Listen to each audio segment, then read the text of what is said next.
most difficult things to do in the world is to admit that you were wrong. Admitting that you were wrong is nothing more than saying, I have been making choices with my mind that have created things in my life that are not working. And I no longer intend to continue making those choices. I was wrong. You don't have to make a declaration of it. You don't have to go out and feel guilty about it. You just simply say, it didn't work.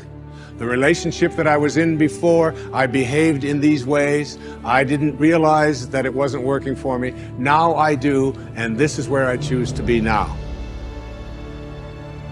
And the hardest part about change is making a new choice. The moment you make a new choice, get ready. You're leaving the known. It's going to be uncomfortable. It's going to be unfamiliar. There's going to be some uncertainty. You can't predict. You're not in the known any longer. And most people, they step out and they hear that voice. It's too hard. You never change. And they believe in that thought. And that thought leads to the same choice, which leads to the same behavior, creates the same experience, produces the same emotion. It really is only us. And either we use the power we have wisely, or we misuse the power. Do we have the devil in our hearts? Do we condemn others for being different than we are? What are we choosing? Responsibility versus blame. I also believe that we contribute toward the creation of every condition in our lives, good or bad, with our thinking, feeling patterns. The thoughts we think create our feelings.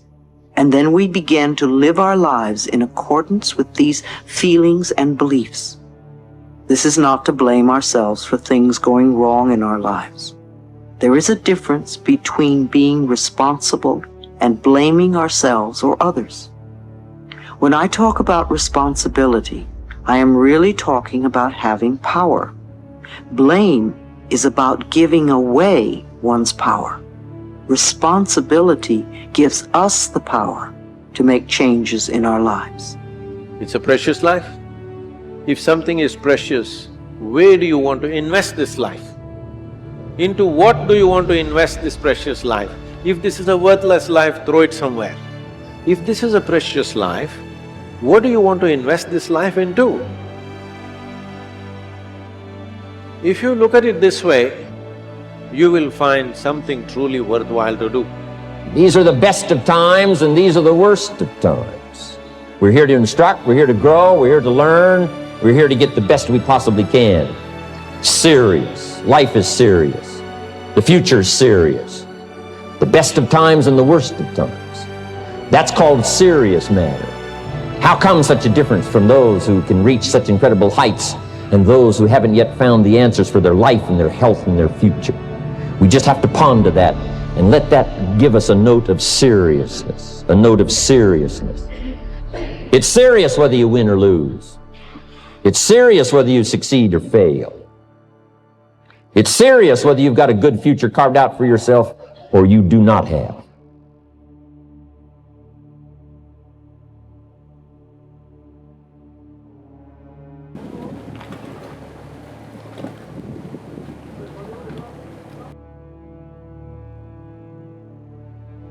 Many years ago, I read where Napoleon Hill pointed out that the imagination is the most marvelous, miraculous, inconceivably powerful force that the world has ever known. And the average individual uses the imagination, if they use it at all, against themselves. They imagine what they don't want. They imagine problems coming. Let's begin to use our imagination the way God meant it to be used. It's the greatest creative faculty that we possess, and we can build anything we want. The importance of visualization for me in imagery can be related to almost every single thing that you do in life. If you're a salesperson and you visualize a sale not working out, or even if you have that thought that that person probably won't want to buy this thing from me, or they won't want to close on this deal that we have agreed to. If you think that way and visualize it that way, you're creating the opportunity for you to have exactly that happen to you. It's like a self-fulfilling prophecy.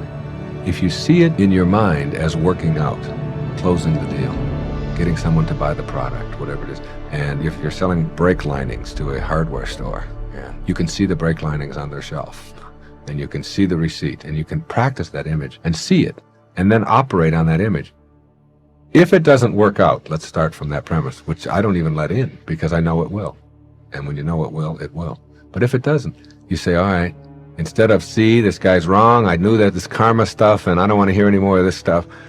You don't do that. You say, there's something in this for me. It's not supposed to be working out right now. I wonder what I can do to learn from that. Let me re-examine it. Let me look at it.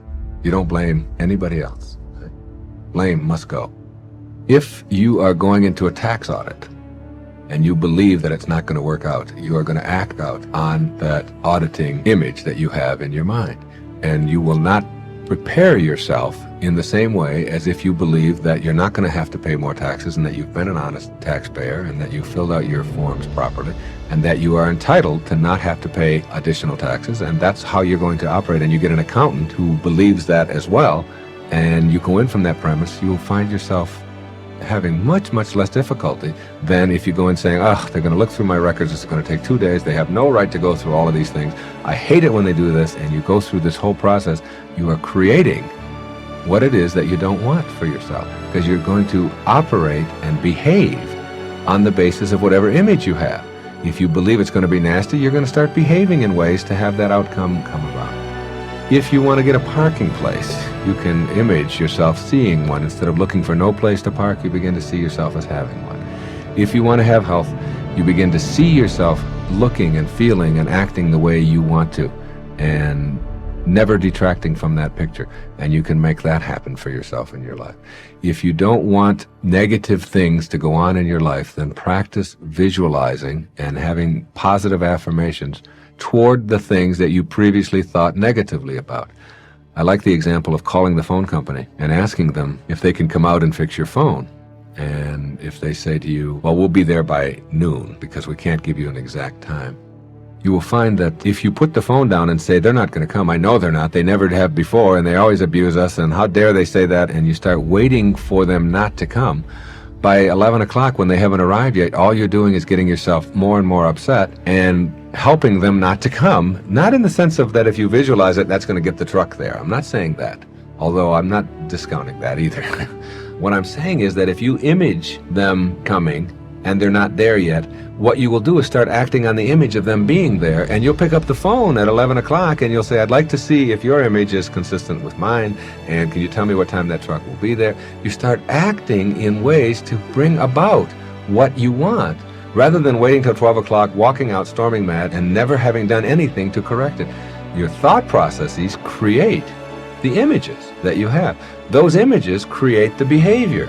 And you can't back one up from the other unless you're willing to think that it's going to work out, and that's the premise you're operating from.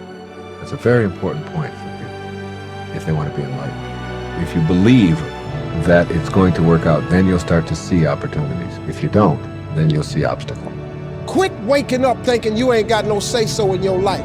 You have a choice in this matter. You can't stop what happened to you, but you can doggone sure do something about what happened to you. Life is 10% what happened to you, is 90% what you do about it. Somebody in your family gonna die.